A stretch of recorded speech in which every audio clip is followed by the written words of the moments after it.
The Quinnipiac women's soccer team has fire under its feet after breaking a program record. Becca Maine's field hockey squad won their first game this season in the Big East, and Quinnipiac rugby bounced back in dominant fashion after losing to Dartmouth. All that and much more tonight on Bobcat Breakdown.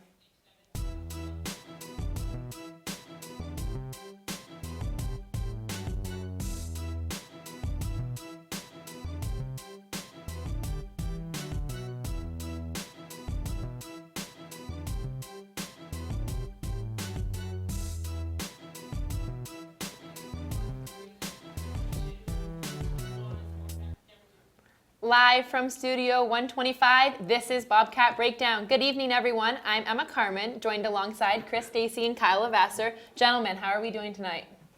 Good day to have a great day, Kyle. How about you? Chris, I'm so excited to get back at the desk. It's going to be a great night. Excited to debate with you. Excited. The women's soccer team is coming off of a win that is sure to cause a double take as they won 11-0 against St. Peter's. Chris, we'll start with you. How impressive was this win? Well, normally I would say putting up 11 goals is impressive, but against this team of St. Peter's, who was picked to finish last in the MAC, I'm going to say this isn't very impressive, Kyle. Really? 11 goals? All right. Yes, 11 goals. Yes, that in itself is impressive, but the win against St. Peter's, they went 1-13-2 last year, Kyle. Come on, they won. It was a 1-0 win against VMI and 2 ties against Hampton and Fairfield, and the Fairfield tie went into double overtime. It's not impressive to me because they were picked to finish last in the MAC this year too. So I can't say it's an impressive win. If it was a confidence booster, I guess you can say in some ways, because it is the first MAC. They got that monkey off their back. They got that first MAC win. But if I'm Quinnipiac, I'm worried about that next game against Siena. Siena won, didn't win. They came in second place last year in the MAC in the regular season, and they split the series last year against Quinnipiac. Siena beat them in the regular season, and then Quinnipiac would come back to beat them in the postseason. But I'm worried about more about that game. I'm not impressed by this St. Peter's win. I compare this win to the rugby win last year against Castleton, 213. It's just a huge blowout against the team that is just not going anywhere. Yeah, I think that's a good comparison, Chris, comparing it to the rugby win versus Castleton. But you really got to look at both sides of it. Whenever you beat a team 11-0, of course that's impressive. I mean, that's a program record for Quinnipiac women's soccer. They've never scored 11 goals. But I do know what you're saying when it is St. Peter's. I mean, St. Peter's hasn't won a game since, get this, they haven't won a MAC game, since September 18th, 2014. So that's a long time. Now I'm a junior. St. Peter's has not won a conference game since I have been at this school. Let's just go through the last few years. I mean, that's impressive in itself right there, Kyle. They were 0-9-1 last year, 0-10 in 2015. They did win their one game that I just mentioned, 1-9 in 2014. And then they were 0-10 in 2013. And then the rest of their website didn't show how they did before that. I mean, because those last 4 years, I'm guessing, were so embarrassing.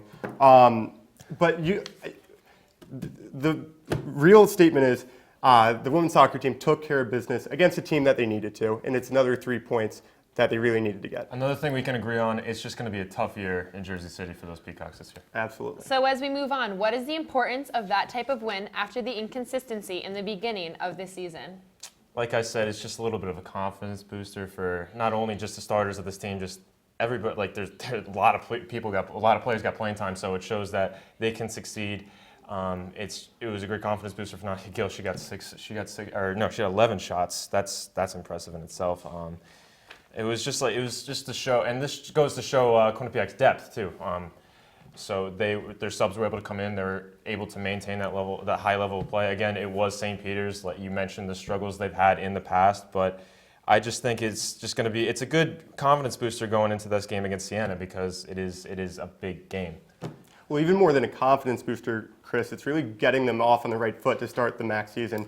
This is only their second time that they've won a conference opener since 2013 when they joined the MAC. So compared to last season when they lost their first 2 conference games, they're not going to be digging out of that hole towards the end of the season when it's a grind. It's really going to get them off on the right foot. And even more than that, they're responding to what their head coach is saying. Dave Clark has been all over his team on social media saying they need to play a full 90-minute game. And that's exactly what they did. They scored 3 goals in the first half against St. Peter's and then finished off the game with another 8 goals. So they're responding to what their coach is saying. So as we're moving on, Chris, you mentioned Nadia Gill. Do you think that she is the clear-cut best player in the MAC conference? Kyle, let you start with this one. Without a doubt. I mean, how can she not be? She leads the MAC in goals with 8. That's twice as many goals as anyone else on the team. Second best has 4. She's also tied first in the MAC with 7. The next best has 4. She's just that spark plug that this offense really needs and is really going to be looking to come playoff time. But what I find interesting is when we did the top 10 players of the fall sports season last year on Bobcat Breakdown, her head coach really was pushing her, saying she's a frustrating player. Frustrating. Exactly. Yeah. So, again, that's Nadia Gill responding to her coach saying, okay, like I'm frustrating. This is what I can bring to the table. I think she's been having an excellent junior year, and she is without a doubt the front runner for MAC Player of the Year. Kyle, you mentioned how Dave Clark was very outspoken about his team and about his players. And I love it. And yeah, I love it too. It's one of my favorite Twitter accounts on Twitter right now. But Nadia Gill has responded to her coach's criticism. Like you said, we were both here for that interview last year. I remember you had to hold that light. Your arm was getting tired, and it was just it was funny listening to him talk about Nadia Gill. But you just had to think like, what does Nadia Gill think about this? And she has responded strongly to that criticism from her coach this year, and you just love to see it out of that. Love to see a player respond. Thanks, guys. So it's now time for a live interview with Q30's own Aaron Robinson and field hockey forward Montana Fleming. Aaron and Montana are standing by. Guys? Thanks, guys. Montana, how's it going? It's going really well. Let's get right into it. So, you being a grad student coming from UConn, this being your first year at Quinnipiac with the team, how have you been adjusting to your new role on this team? It's a big adjustment. I mean, switching from any team is huge, but coming from a program that has had previous success, it's a different type of style of play, a different type of learning, and it's actually going really well. The girls have adjusted, adapted really well to everything I've implemented, and they're taking challenges. Great. So like you said, coming from UConn, team who has been in the Big East for a long time, this being Quinnipiac's second season in the Big East, and you also being one of the elder statesmen on the team, what have you tried to pass along to some of the younger players on the team or people that haven't played in the Big East like you have? It's a mindset of eliteness. You need to come in knowing that you're going to win and knowing that you can succeed, and coming in with a set of mentality that no matter what, if you work hard, you can see success and you can see results. So it's all about pushing through adversity and pushing through some of the tough games that we've had and coming out and knowing that we can win and we can still play and keep going. Good. So you guys have had a little bit of a slow start to the season, but you guys' non-conference schedule has been really, really accelerated. So, playing some of these good teams, what have you guys been able to take from those games and, push forward and bring back to the team? So playing teams that play at a quicker pace is definitely something that we use and strive to continue to learn how to keep that mentality of that quick pace at practice that we need to put into games. So we just played some really tough teams. Monmouth was a great team, and they made us work our butts off the entire game. And we played Liberty this weekend, and that is a very big conference game. It's a game that is going to take every single player being on their best and working hard, and that's going to show results. Absolutely. Like you said, a big game this weekend with Liberty. Also got California coming to the turf field. So what do you guys have to do in order to be able to put your best foot forward and try to get these things on the roll? I think we really need to work on some of the key challenges we took away from the last game. We know we haven't been scoring enough goals, and we realize that's the best way to win games. You have to score. That's the only way to win. So this week we're practicing a lot of shooting drills, a lot of scoring drills, a lot of different ways that we think can actually benefit us and actually the team as a whole and all different parts of the field. Absolutely. So, like you guys, like you said, obviously it's being a long season. So, what are some of you guys' main goals outside of making the NCAA tournament? What do you say some of your main goals were for this season? I think the main goals are working on each individual line, the midfields, the forwards, and the defense, and even the goalkeepers. We all have different set goals that we reach, that we set at preseason, that we're still trying to strive to reach. It's goals that every single week we reevaluate, we check to see if we made those. And if we haven't, then we have, and then we keep going until we do. So, how about you, Montana? So, what are some of your personal goals for future, for graduating and after Quinnipiac? After Quinnipiac, I'm actually going to try out for the women's national team, hopefully, and then from there we'll see what happens. But law school eventually, but for now, just trying to graduate again. All right. Well, thank you for the time. It's been a pleasure. Back to you guys at the desk. Aaron, thank you so much. It's time for a quick break. When we come back, we'll hear from the reigning Women's Rugby National Player of the Year, Alona Marr, and we'll reveal our Game of the Week. Don't go anywhere. We'll be right back. Coming up on #that, we talk about some fun events around Quinnipiac's campus. And we talk about some weird news that's been discussed around Twitter. All that and more, we are your source for Quinnipiac's entertainment news.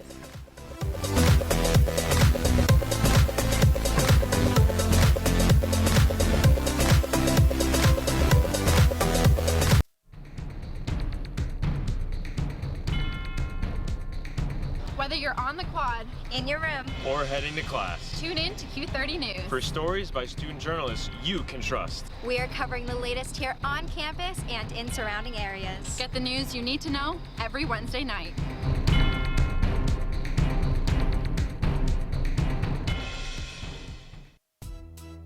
Bobcat Breakdown, presented by the Quinnipiac Bobcat Sports Network. We are your source for debate. Did they make the playoffs last year, Tom Jenkins? When it clicks, it clicks. We dissect Quinnipiac athletics on a scale you've never seen before. With Tobia, it almost looks like she's reaching a little bit. Plus, we bring in the biggest names surrounding college sports. We are live here at the Times Union Center with Jay Billis.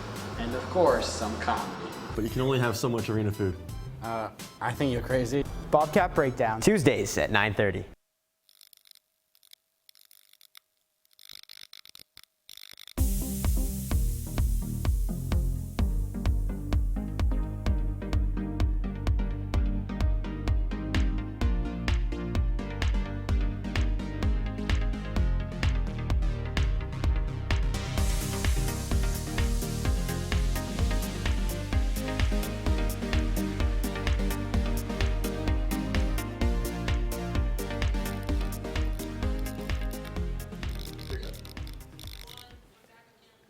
Welcome back to Bobcat Breakdown. We just met with field hockey player Fleming.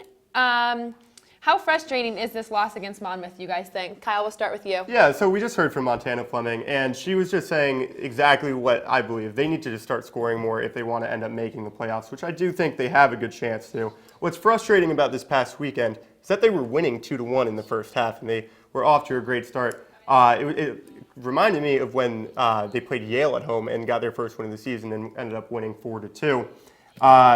The big thing, though, when you move from the MAC to the Big East is where in the MAC you have your whole out-of-conference schedule at the beginning of the year, yes, and then it's all MAC from there on out when you start. But when you move to the Big East, you have one Big East game a week, and then it's back to non-conference. So she said it kind of puts the team in a bit of a lull when they go back out of conference, and they kind of go to sleep on Sundays, which they can't do if they want to keep their season alive. Yeah, you mentioned the Sunday point there. It was their second game in 3 days. They just came off a win at Georgetown, a Big Ten game, which was a big win for them. So and Monmouth is not. They're not a subpar team. They're a good team. They're in the MAC. Quinnipiac used to be in that. You mentioned that. They beat them 7 out of their last 8 games. Yes, they beat them, and they were 17-3 last year, and they won the MAC. That's no joke right there. Monmouth is a real team. They obviously are a real team. They're a good team, one that really can compete with big time teams like teams in the Big East, and they proved that. And like I said, it's the second game in 3 days, so it was a bit of hangover from that game. All right, the Quinnipiac women's rugby team defeated Norwich Saturday 52-7. Q30 Sports' Tom Krasnowski had the chance to talk to the Bobcat Senior Center and 2016 Player of the Year, Alona Marr. It's nice to have you on here on Bobcat Breakdown, Alona. Hey, yeah, excited to be here. Awesome. Let's get started with the team's most recent match, a match that happened right here, where you destroyed the Norwich University Cadets right here last Saturday. Everyone is sweet. How sweet is it to go out and dominate a team that you started your collegiate career with? Yeah, it feels good. At this point, I've been with Quinnipiac for so long, I sometimes forget that I even transferred or anything like that. So Quinnipiac is such my team that for me, playing Norwich now is just playing any other team. So of course, it feels good to beat any team, but we went out there and just played. It's tough to find an award that you haven't won. You're a two-time National All-American. You won the prestigious M.A. Sorensen Award last year as the top collegiate rugby player. And meanwhile, your team has won 2 national titles back-to-back. So what are your goals this year for both your team and yourself? For the team, of course, our goal again is to repeat and win the national title again. That's what we've always been. Every year that I've been at Quinnipiac, it's been to the national title, so that hasn't changed. We're still on that mission. For myself, I think it's really, I'm never looking to the next award to win, I guess. I'm just looking to keep playing and to keep trying to set my teammates up for success. I want my teammates to get recognized more and have more people getting that, Player of the Match award, that MVP award. So for me, it's just being a better offloader, tackler, everything on the field, better player. Out of all your accolades, though, which one are you most proud of? I guess personal accolades would be the M.A. Sorensen Award. I had the pleasure of meeting M.A. Sorensen, and she's probably one of the most amazing people I've ever met. I really clicked with her, and I really liked her, and I have to say I look up to her and everything that she was able to do with rugby. So it was really, I was proud to win the award for a woman like that and to carry that with me. For our team, it's been, I think we won the national championships, but also winning every game that no one thought we would win, and that beating the teams that had been the top, I think.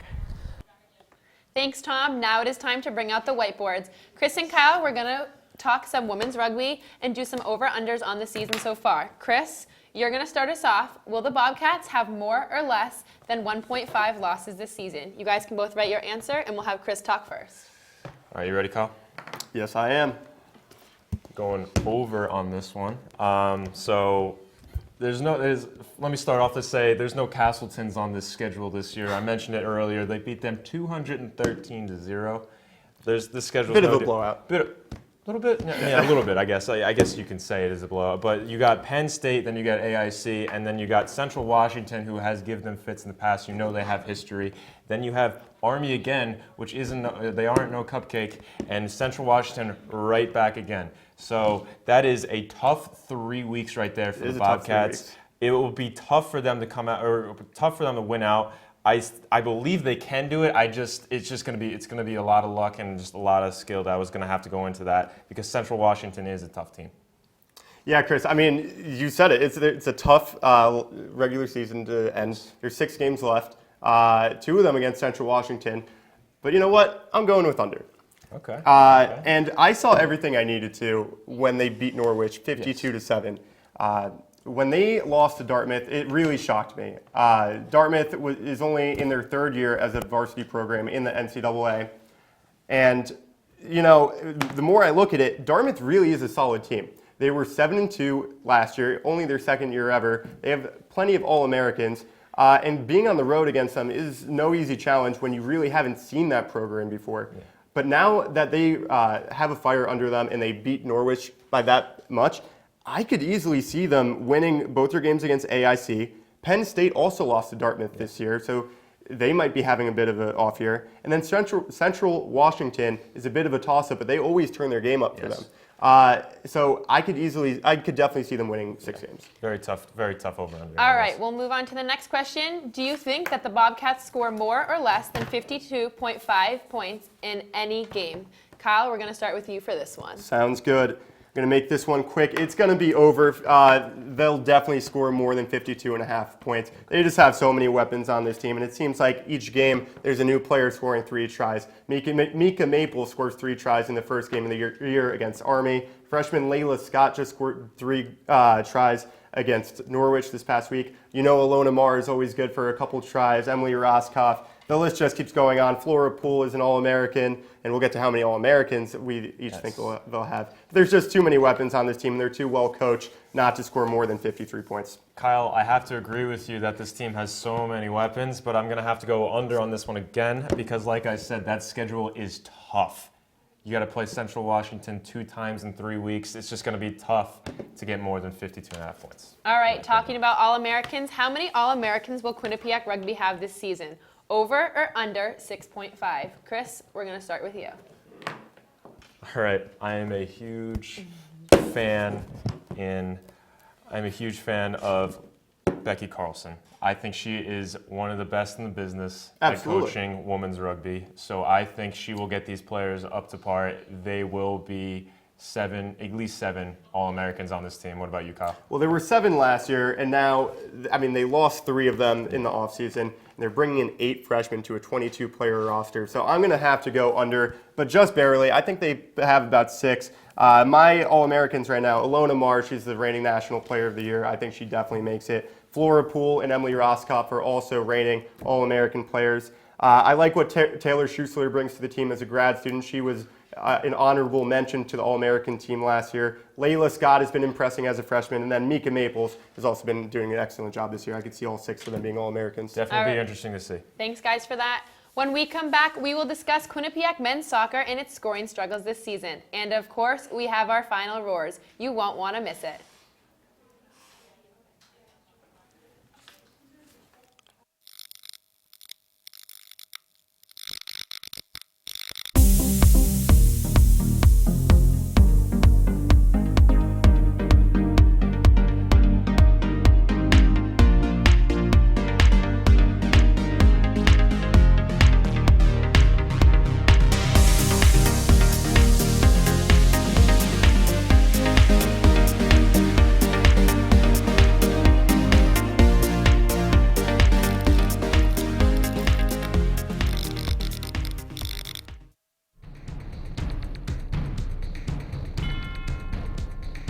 Whether you're on the quad, in your room, or heading to class, tune in to Q30 News. For stories by student journalists you can trust. we are covering the latest here on campus and in surrounding areas. Get the news you need to know every Wednesday night.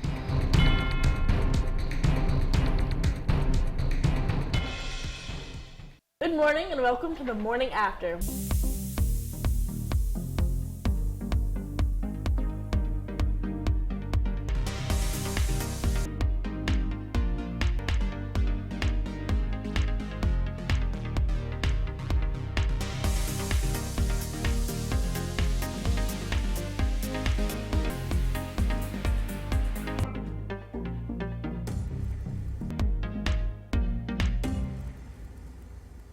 Coming up on #that, we talk about some fun events around Quinnipiac's campus. And we talk about some weird news that's been discussed around Twitter. All that and more, we are your source for Quinnipiac's entertainment news.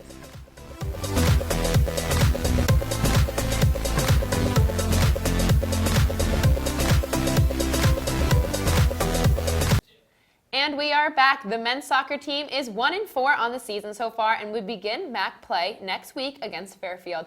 Kyle and Chris, the men's soccer team has struggled a bit, so let's take out the panic meter. Kyle, we're going to start with you. What is your panic level with the scoring on this team? Emma, I'm as cool as a cucumber with this team right now. I think they'll be absolutely fine. The offense, I mean, Eamon Whalen, as soon as he comes back, I think they'll be one of the top offenses in the conference. The problem is they're really focusing their offense around Rashawn Daly, who is not a natural goal scorer. He only had 1 goal in his freshman campaign and 4 goals last year. I think you have to attribute a lot of that success to Eamon Whalen getting a lot of attention as being the top goal scorer in the MAC. So once he comes back, I think the offense will be fine. They're facing a lot of tough competition, and New Hampshire is coming into town later this week. They have the best goals against average in the country. They're 16th in the nation overall. So it's going to be tough out of conference, but once they get those guys back, they'll be fine. Kyle, you bring up a lot of good points. However, I'm a little concerned because when you have a coach that says your team did not come off the bench in the first half against Brown, I'm a little bit concerned on how they're going to do in the future. I know it was Brown and MAC, that's different than like MAC play, but I'm a little concerned when a coach says that. And with that, Chris, I think that's just holding your players accountable. I kind of like that. It's similar to what we were saying with Dave Clark earlier on social media. I think holding your players accountable is just going to fire them up come conference time. And the Brown game was just the perfect time for DeCosta to do that when they're on the road, out of conference, out in Rhode Island. But once they come back here, come MAC regular season time, I think it'll be okay. All right. So we talked about Eamon Whalen and his injuries. How concerned are you with the injuries on this team? And is there anyone in specific that you are most concerned about? Chris, we'll start with you. Let's just all relax on this one, all right? Because I am relaxed about the injuries and the depth. DeCosta said the plan against New Hampshire is for Whalen to play, so that will be a good tune-up for him before MAC play starts.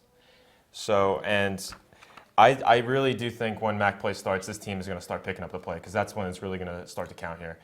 Kyle, right. What about you? And DeCosta said he hopes he plays for New Hampshire, and if he doesn't, he will be against Fairfield, yes. which is a bright sign. I'm pretty relaxed about this on the relax meter, but it's just a little bit of a question mark because we haven't seen them this season. I think they'll end up being fine just from seeing Whalen all through last year. He's one of the most talented players that have come through this program, so I think they'll be fine. Yeah, this team showed that they will be fine in MAC play.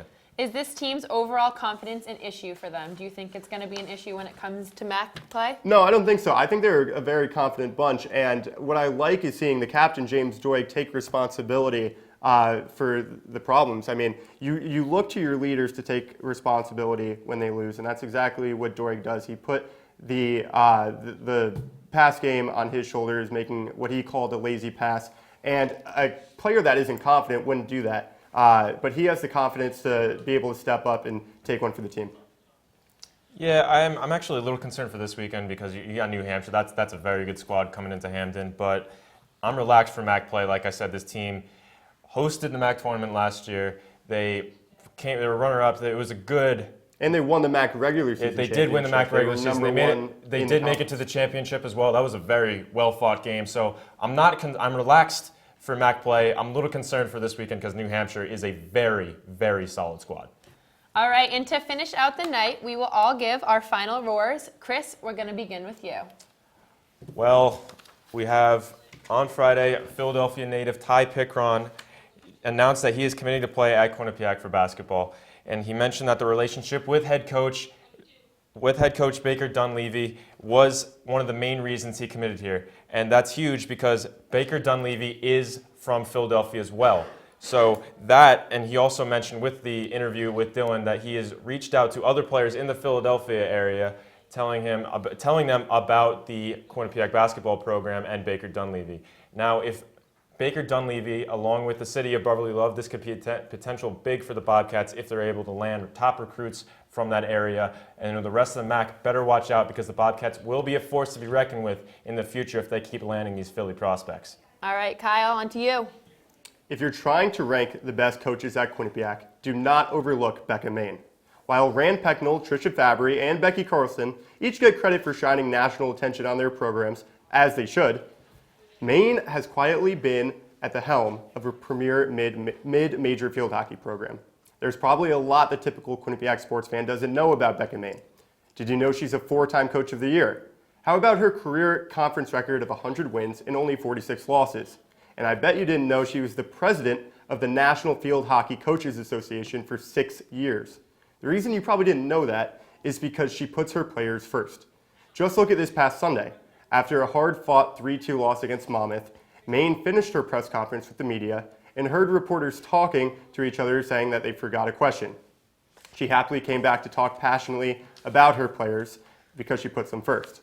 Maine knows field hockey as well as anyone, is the definition of a player's coach, and now has a beautiful new stadium that will help greatly with recruiting. The Big East better watch out in the next few years because Quinnipiac is going to make some noise. All the women's soccer team needed was an 11-0 win. From here on out, the Bobcats, who made it to the MAC championship last year and finished 9-0 at home, will have the confidence they need for the rest of this season. Kelsey Goldring taking home MAC Rookie of the Week and Nadia Gill earning Offensive Player of the Week was just the start to the weekly awards the team will be winning. Nadia Gill, in my opinion, will be the MAC Player of the Year, and she proved that in this last win with 3 goals and 3 assists. Named one of 10 players to watch by the New England Soccer Channel, everyone should have their eyes on this junior forward and on this team for the rest of the season. That will do it for tonight's episode of Bobcat Breakdown. Thank you so much for watching. For more information, check out all of our content at theqbsn.com and at q30television.com. Also, follow us on Twitter at QBSN and at Q30 Sports. For Kyle Lavasser, Chris Stacey, our production staff, and everyone behind the scenes, I'm Emma Carmen. Have a good night.